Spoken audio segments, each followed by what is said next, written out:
Kani kedai ke Batisi TV, bat pidang pet ya ke kubur baman kasni, belawan rasa pi tak ke rupa, ringkat bat ke Orange Nissan, lom sokpo near Fire Brigade Shillong. New Nissan Kicks. Bookings open now. Justice Muhammad Rafiq hakakat lai terek mentau nai weng arajar kat kendai. Ulashim smai komu Chief Justice Batamai jong ke yeng bishar Meghalaya High Court.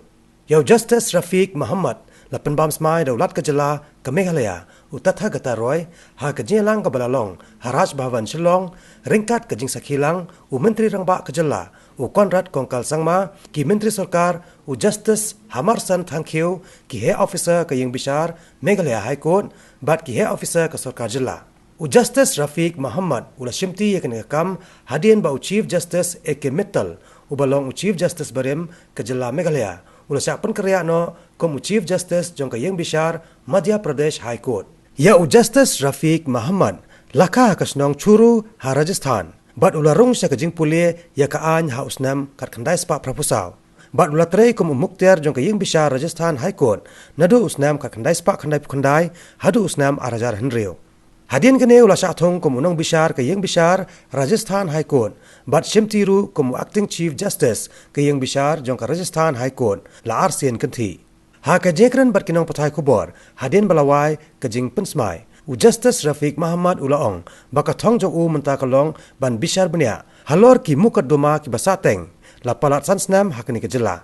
Ha ke jukopor ula penpau ba udan ke jing angnot ban penklan ya kelok adalat movement bat ban penkaru ya ke medical cell hapo upor usam jong ke yeng bishar. I, Muhammad Rafiq, having been appointed Chief Justice of the High Court of Meghalaya, do swear in the name of the court that I will bear true faith and allegiance to the Constitution of India as by law established, that I will uphold the sovereignty and integrity of India, that I will duly and faithfully and to the best of my ability, knowledge and judgment, perform the duties of my office without fear or favor, affection or ill will, and that I will uphold the Constitution and the laws.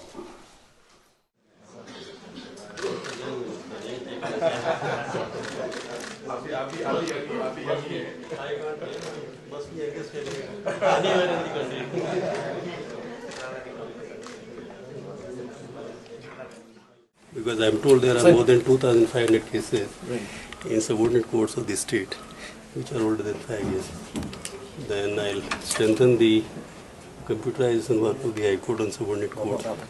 That would be my priority. And also to give boost to the Lok Adalat movement and mediation in the state. These are few.